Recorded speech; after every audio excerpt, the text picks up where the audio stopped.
portable éteint. Rien derrière moi. Et ben c'est parti. Portable éteint. Rien derrière moi. Et ben c'est parti. Les mecs, je vous préviens, si vous le laissez dire sa phrase à la con, ça va chier des bulles. Salut CSF. Envoyez-lui le T-Rex. C'est déjà fait, ces filles l'ont apprivoisé. J'en ai marre. Elles l'ont même appelé Casimir. Bah vous n'avez qu'à vous démerder, moi je me casse. Les moutons, déjà fait. La panne de batterie, déjà fait. Le colosse de glace, déjà fait. On est dans la merde. Ah bah ça, je te le fais pas dire.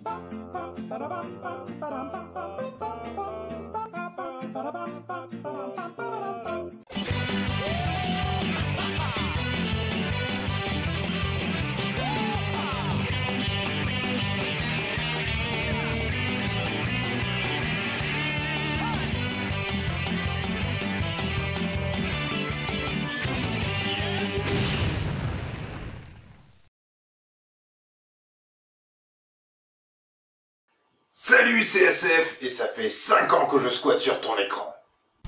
5 ans. C'est 182 vidéos, un peu plus de 8000 abonnés et beaucoup de plaisir autant à jouer à des tas de jeux que de vous faire partager mon point de vue sur tout ça. Cette année, et c'est la première fois que ça m'arrive, j'ai fait plus de vidéos que l'année précédente et la durée de ces dernières a pratiquement doublé.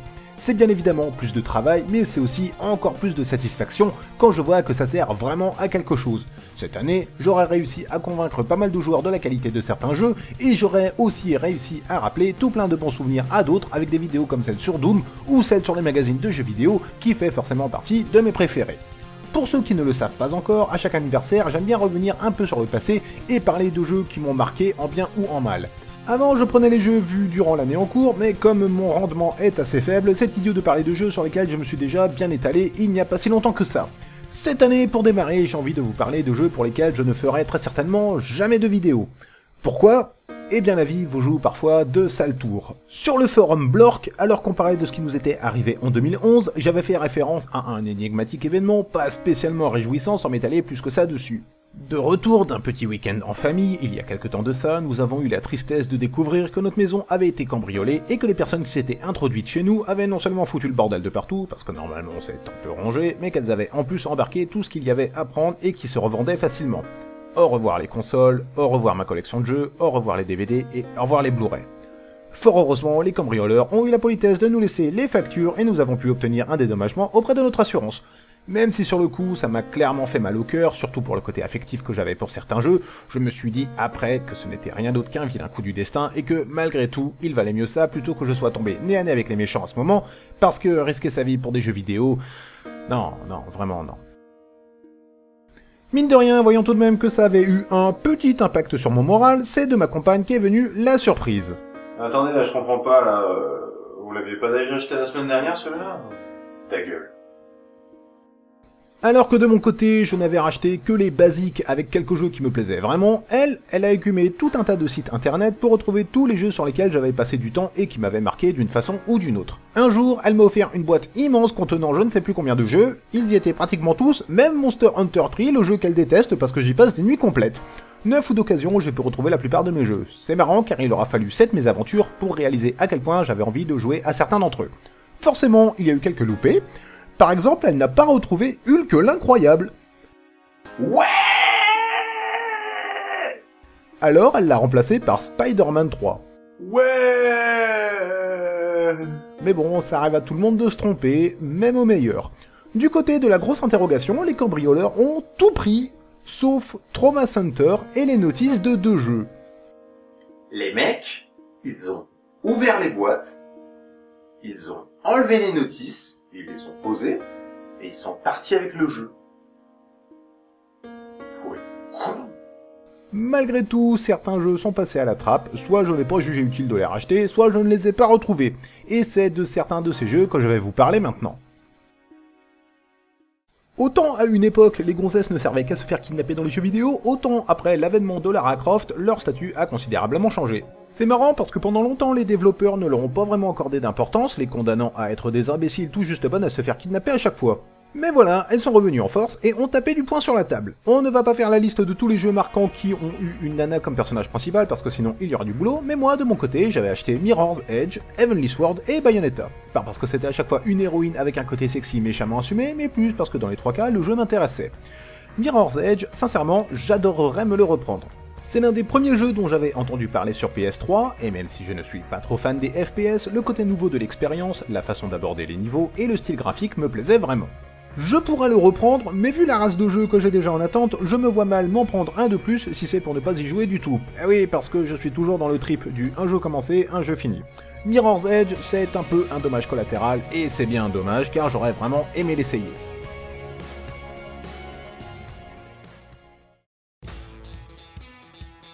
Alors pour lui, le cas est différent. Comme Mirror's Edge, il n'aura même pas eu le temps d'effleurer la lentille de la console. En fait, à la base, je n'ai pas acheté le jeu, j'ai acheté un câble HDMI. Il m'en fallait un en rab et le jeu était fourni avec. C'était peut-être l'inverse, je ne sais plus trop, mais ce dont je me souviens, c'est que le câble plus le jeu coûtait moins cher que le câble tout seul.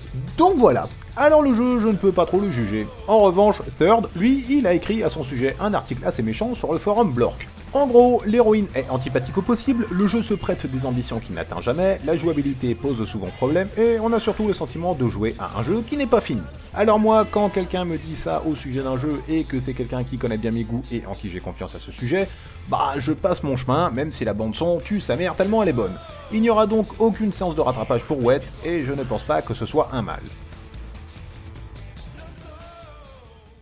Cette année, j'avais décidé de faire la part belle à la PlayStation 3. Comme j'avais méchamment boudé cette console au début, il fallait que je me rattrape en présentant des jeux qui faisaient, si possible, honneur au support. Très sincèrement, à l'exception de Lost Planet, qui reste tout de même un jeu assez beau, je crois que tous les jeux dont je vous ai parlé en valaient le coup.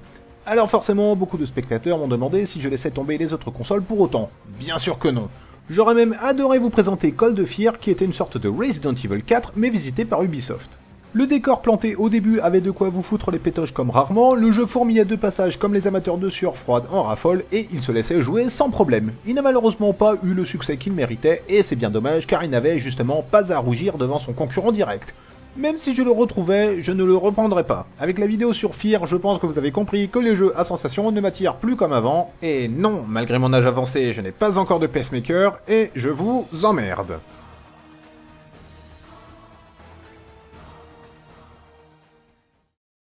Sur Wii, deux jeux manqueront à l'appel. Le premier est ce jeu de stratégie. Freto, qui me donne en général de très bons conseils, m'avait dit énormément de bien de cette série. Comme j'aime bien ce genre de jeu, il m'avait dit que je pouvais m'y mettre sans problème, mais qu'il valait mieux éviter la version Wii. Ouais bon ok, j'ai un peu merdé à ce niveau. Même si le jeu présentait d'évidentes qualités, apparemment il ne faisait pas trop honneur aux autres, et il pouvait même dégoûter plus d'un joueur à cause de sa difficulté. Derrière une histoire compliquée mais très fleur bleue, avec des gentils niais et gentils et des méchants méchants et méchants, se cache l'un des jeux les plus salopards auxquels il m'a été donné de jouer. En gros, dans votre équipe, un personnage qui crève est un personnage qui crève, mais qui crève pour de bon. Alors que la résurrection est à la portée de n'importe quel héros dans le joyeux monde des jeux vidéo, la série Fire Emblem vous poussait à réfléchir longuement avant d'entreprendre la moindre action, car tout faux pas se concluait généralement par la mort inéluctable d'un de vos compagnons. Je m'étais donc retrouvé avec un jeu au rythme très lent, avec des options pourtant intéressantes sur le papier, comme les dialogues de soutien, mais dont je ne me suis jamais servi, faute d'accorder le moindre intérêt au personnage. Si certains joueurs auraient eu tendance à recommencer chaque bataille si un personnage était amené à claquer, moi j'étais plutôt dans le genre à n'en avoir rien à carrer. Pour la base, le jeu était correct, mais il était aussi loin d'être inoubliable. Dommage car il y avait du potentiel derrière.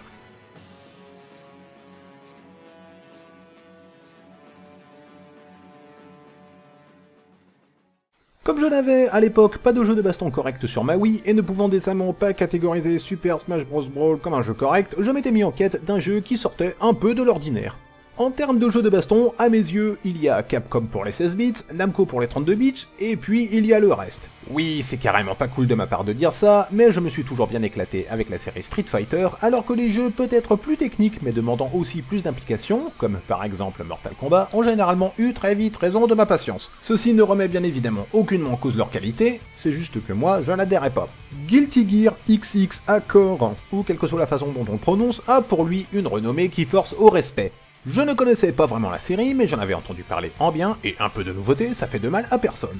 Je me suis retrouvé avec des personnages peut-être charismatiques, mais dont chacun demandait effectivement un entraînement conséquent avant de pouvoir les maîtriser. Là, on est aux antipodes d'un bon vieux Tekken, par exemple, avec lequel on peut s'éclater quasiment immédiatement. Le jeu est bien évidemment magnifique, et je suis sûr qu'une fois qu'on maîtrise les Gugus, les combats deviennent géniaux, mais moi je ne suis plus du tout dans cette optique, et je cherche avant tout une accessibilité immédiate, sous peine de ne pas pouvoir trouver la patience de m'impliquer dans le jeu.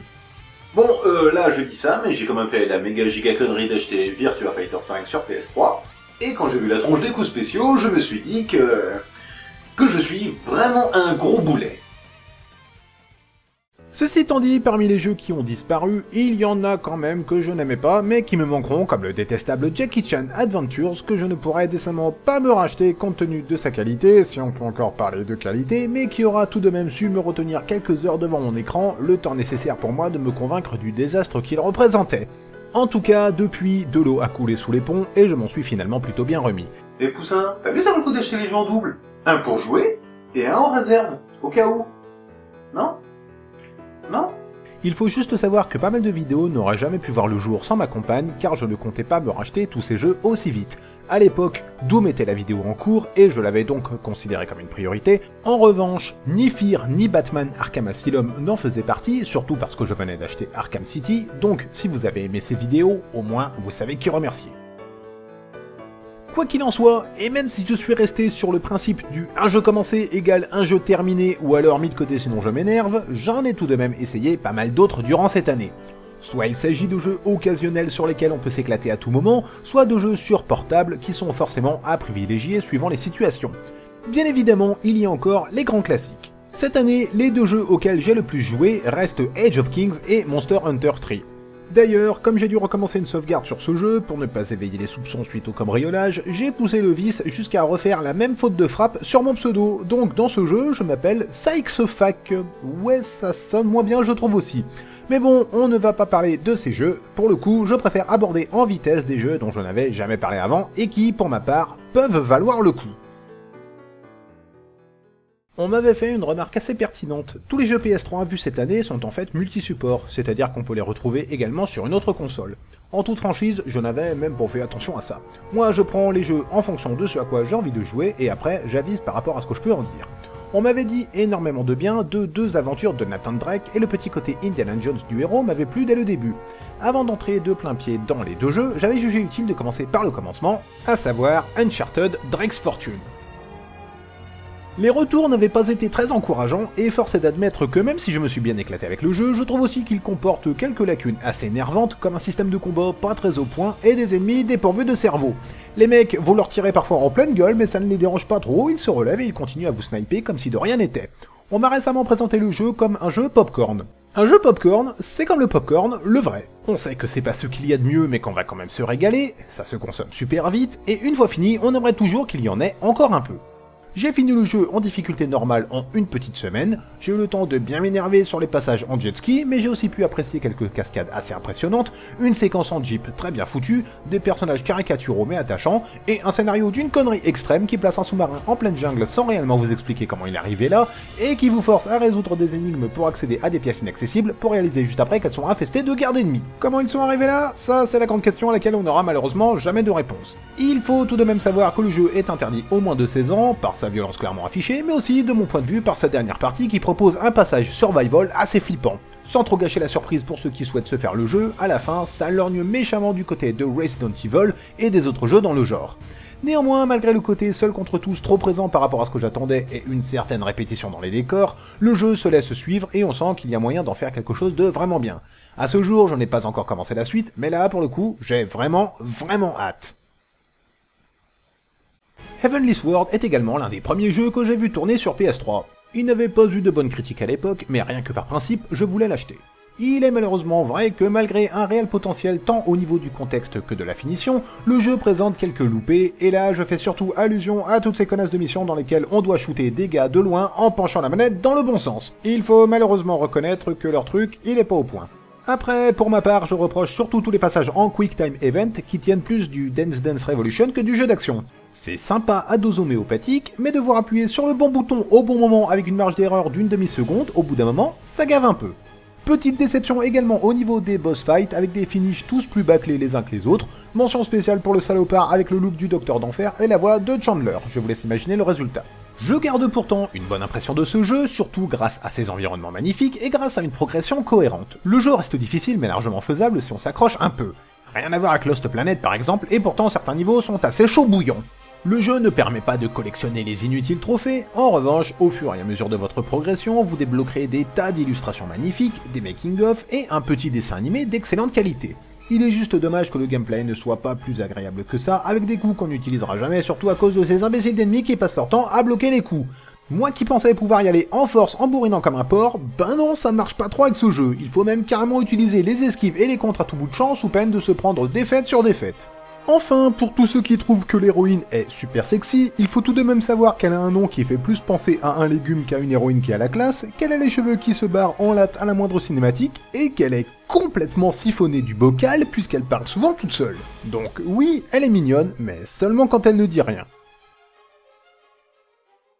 Après m'être régalé avec l'injustement méconnu Lock's Quest, je me suis dit qu'il était temps d'accorder un peu plus d'attention aux jeux de stratégie sur DS. Je ne m'attendais pas non plus à des miracles et je garde aujourd'hui encore bien ancré au fond de ma mémoire la déception qu'avait été Heroes of Mana, un jeu tellement injouable et incompréhensible qui m'avait à l'époque fait douter du sérieux et des compétences de Square Enix. Quand j'étais gosse, je jouais aussi beaucoup avec ces petites figurines en métal qu'il fallait peindre pour donner vie à des combats qui en jetaient trop dans les magazines White Dwarf, mais qui étaient juste ridicules sur la table de ma cuisine. C'est ce qu'on appelait un jeu de plateau. Il fallait déplacer ses unités, faire des jets de dés, utiliser des objets magiques, et si possible écraser la gueule de l'autre en face. Moi, je jouais avec les orques, et, fait authentique, je n'ai jamais, mais alors jamais, réussi à remporter la moindre bataille. C'est quand j'ai pris conscience de l'état mental et physique de la plupart des gens que je connaissais et qui y jouaient que j'ai tout doucement pris l'excellente initiative de m'éloigner de ce machin.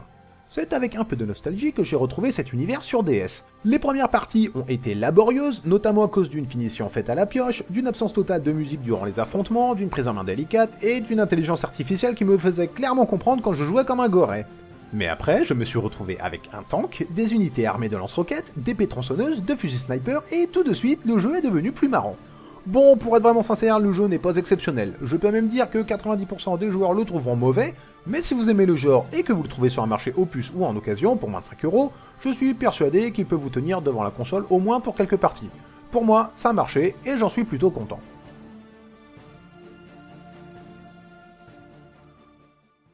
Quelques spectateurs se demandent pourquoi je ne m'intéresse pas aux jeux sortant sur PC. Il y en a même qui sont venus me harceler sur le forum pour me forcer à m'y remettre. Eh ben ils ont réussi. Alors certes le résultat n'est peut-être pas celui qu'ils attendaient, mais j'ai redécouvert cette année les jeux en flash. Alors je vais vous épargner les jeux de réflexion comme Jewel Quest ou le génial World of Warcraft Connect, jeu pour lequel mon meilleur score s'élève d'ailleurs à 12 900 points, mais plus vous parler de deux jeux gratuits, mais dont la qualité est tout bonnement ahurissante.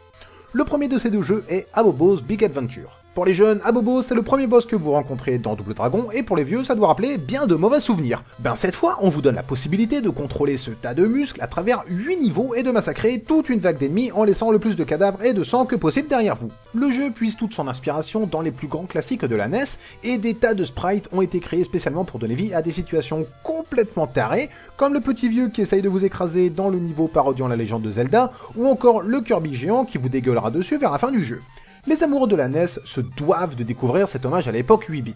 Pour ceux qui aiment ça, le jeu offre une durée de vie relancée par la présence de trophées à débloquer en effectuant certaines actions clés durant le jeu. En revanche, soyez prévenus, le jeu est d'une difficulté à en faire pleurer plus d'un, et les boss, malgré des patterns assez simples à retenir, vous mettront minable à plusieurs reprises. Mais bon, quand on aime, on ne compte pas. Alors celui-là, il faut s'en méfier.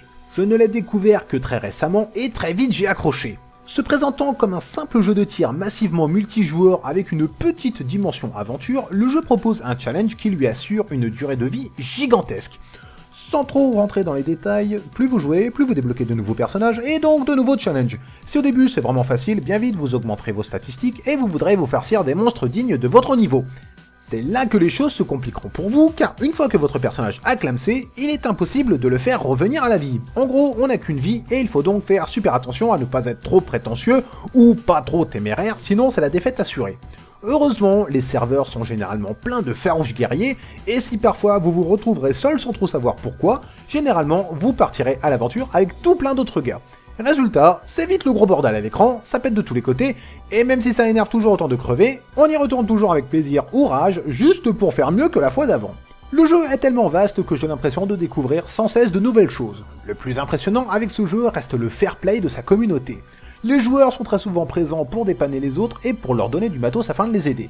Malgré toutes mes tentatives pour faire mon bon gros troll, je n'ai encore jamais réussi à me faire insulter. C'est bizarre ça. Le jeu sauvegarde votre progression et se joue avec la combinaison clavier pour diriger le pecno et souris pour tirer dans la direction souhaitée.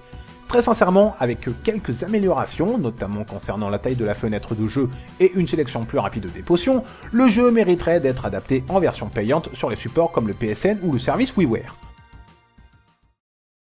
Et ben voilà, ça répond déjà à quelques-unes de vos questions. Ceci étant dit, il en reste pas mal d'autres et nous en verrons certaines avec la prochaine vidéo, notamment concernant l'origine de cette grosse merde qui est derrière moi depuis quelques temps. Je reparlerai également de 5 jeux déjà vus auparavant, soit parce qu'ils méritent qu'on en redise un petit mot, soit tout simplement parce qu'ils ont eu un rôle intéressant dans l'évolution de mes vidéos. Je ne vous en dis pas plus, mais on voit ça, je l'espère, très vite. À bientôt.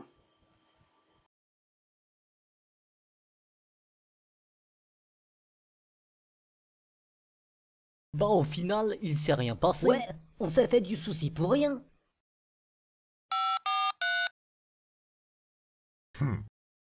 Oh misère.